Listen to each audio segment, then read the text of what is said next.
And then I auditioned and I got thrown in. Thank you very much.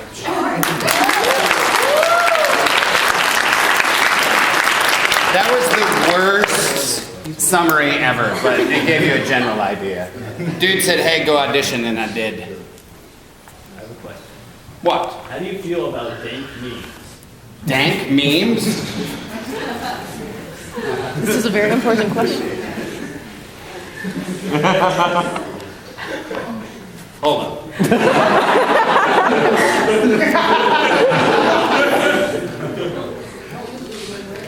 Yes, I'm Googling what dank memes are. I don't know what that is either. I'm not sure if this is a good idea. Could be one of those things. Could be one of those things where I Google it and I'm like, oh, I never should have Googled that. My eyes are burning. Hold on. Am I gonna get? What's gonna happen? Thanks. Dank memes. That makes me dank. Save me from this meme hell. When the weed man throws in a little extra. I don't know what this means. What do I think about them? I don't know what they mean. What did... Sometimes I stare off in the distance thinking about dank memes. The dank memes never come. I've come to realize, though, that dank memes come with time and hard work, and just wishing for them won't ever make them appear. I was enlightened by this knowledge and currently live a happy life as a microwave repairman, aspiring to make dank memes one day. I like that one. Are dank memes just random weird memes? Yeah. Memes that are dank. Yeah, I like them. Is that okay? I just was afraid I was gonna like Google dank memes and be like, oh my eyes! But I'm glad. Glad to know you're not horrible children. I like dank. Do you like dank memes? Is that what? Yeah. You're like a dank meme fiend? I just said dank meme fiend. Dank meme fiend. Dank meme fiend. All right. More questions? Yes. How do you feel about Yukina not knowing who her brother is, and how do you think it would go down when she found out? I would kill Kuwabara. Yes, I would kill Kuwabara. He would be dead. I'd be like, what?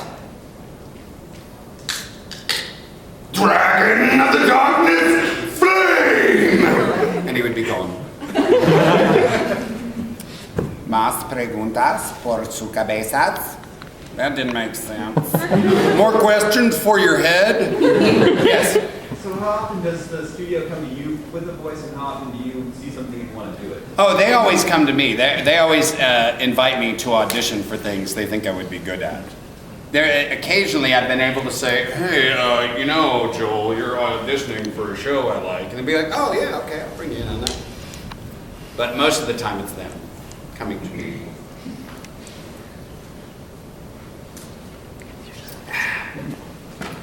Wow, your friend just raised your hand.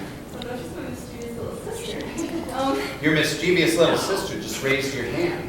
Let me see the secret phone. Okay, go ahead. What's your question? Oh my God!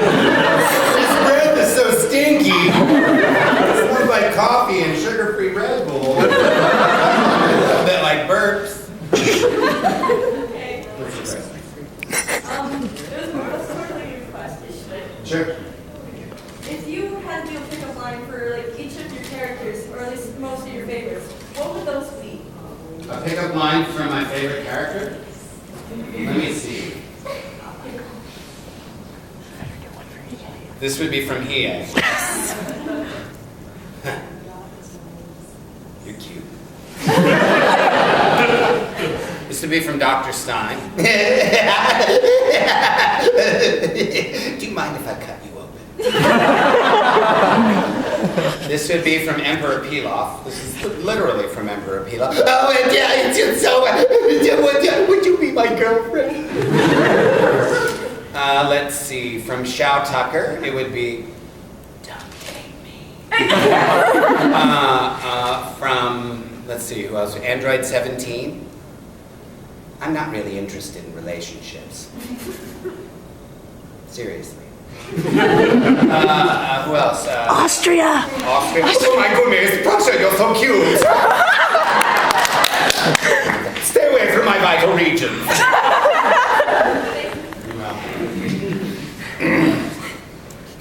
Yes. How many cons do you go to a year? How many cons do I go to a year? A lot. Probably 30. Yeah. I've been doing them a lot lately because it is a period in my life when I can. And I won't be able to as much shortly, so I've been like getting all the cons in I can before I'm too super famous to show up. No, I'm kidding. I will always come to conventions, but more film work and stuff is going, TV work is going to take over. I did the second season of a show called American Crime, which is still currently being shot in Austin. It's a really cool show with Timothy Hutton and Felicity Huffman. And I'm a recurring character in the second season, so that's fun. There's also a movie project that I want to start producing on, and I just picked the script back up to it, so I'll be working on that too. It's called Scary Prairie. It's actually called Dark Plains, but I call it Scary Prairie because it's like Little House on the Prairie meets Rosemary's Baby Exorcist. Like Ma and Pa build a cabin, Pa's got to go off to the rail to work because the crops failed, and she's left home alone with her baby, and it gets possessed by a devil. You know. I mean, spoilers. So I want to work that into my schedule, which will mean less conventions, but not yet. Yes. Mr. Chuck, Yeah. Mr. Chuck, sir, I have got a two-part question. Okay, let's go with part number 2 first. That wouldn't make any sense. Perfect. Let's do that. Okay, is Jess gonna make me stop going to conventions? Is Jessica going to make me stop going to conventions? No. Okay, and the first part is, when are you guys getting married? Jessica and I are getting married shortly. I don't know. We don't know Right yet. after this panel? Yeah, like right after. Jessica is. She's not here. That would be weird. Hey, guess what, Jessica? I married you.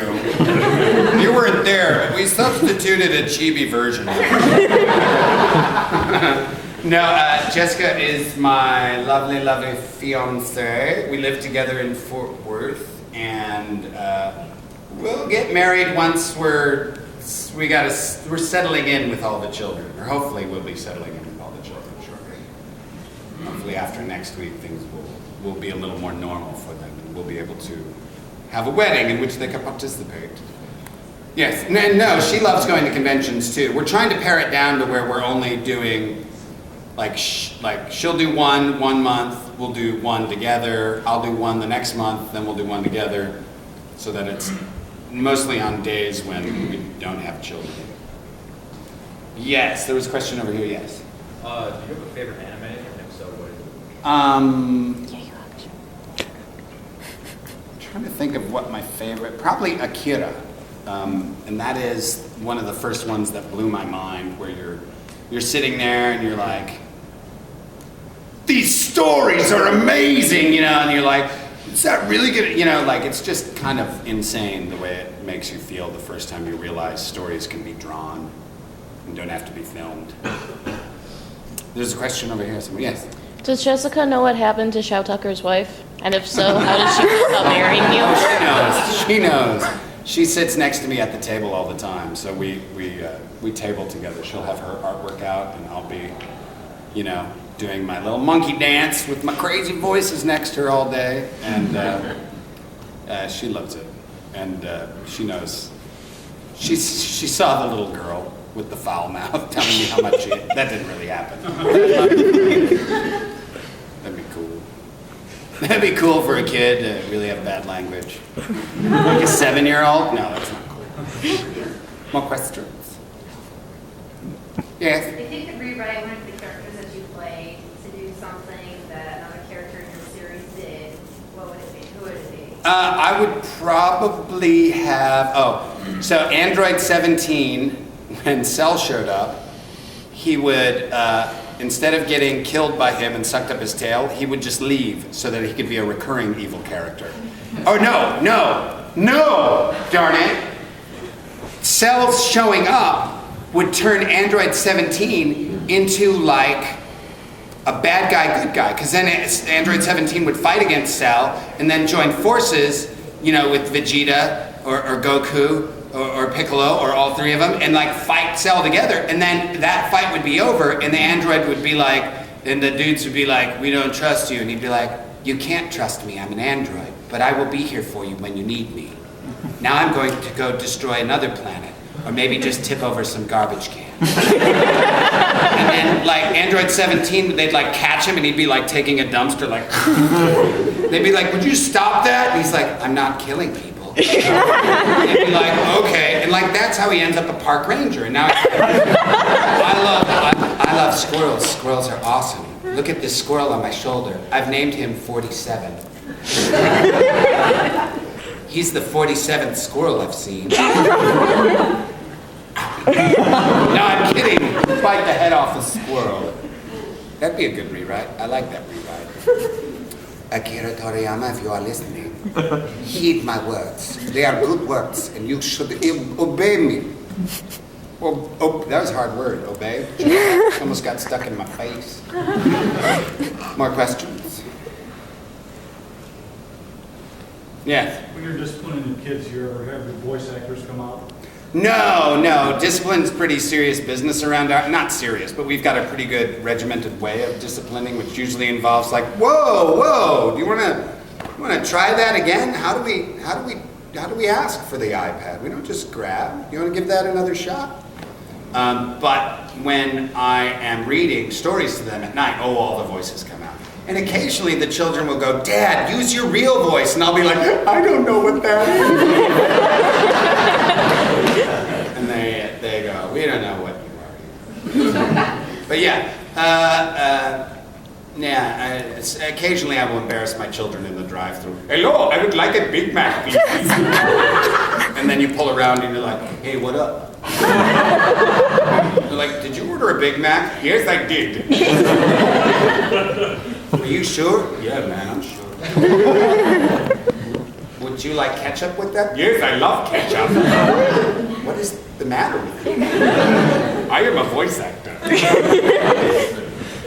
Other questions? Yes. Did you have a fear returning to Shao Tucker because it was like a 5-year gap between the recording? And which series did you prefer voicing him in? I preferred the first one because Shao Tucker was in it more.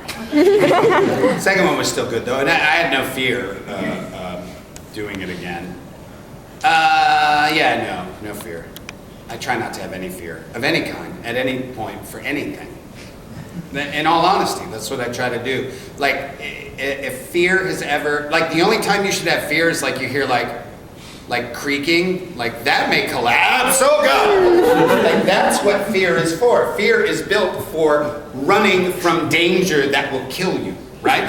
That is what fear is made for. That's the adrenal cortisol limbic system reaction that you feel when you stand up in front of a group of people or when you think someone's talking about you or you walk in and you're like, I'm embarrassed. All embarrassment is really fear. All anxiety is really fear. And so fear, biologically, is just meant to keep you from harm, from physical danger, from dying. And so I try to only allow fear in my life when lions are chasing me. Because fear increases adrenaline and gives you like super strength and super running ability. But you don't need that if you're sitting in algebra class, right? You're sitting in algebra class and the teacher's like, okay, chalk number 27. You're like, you have to get up and like do the algebra thing. Like we've all had to do that, right?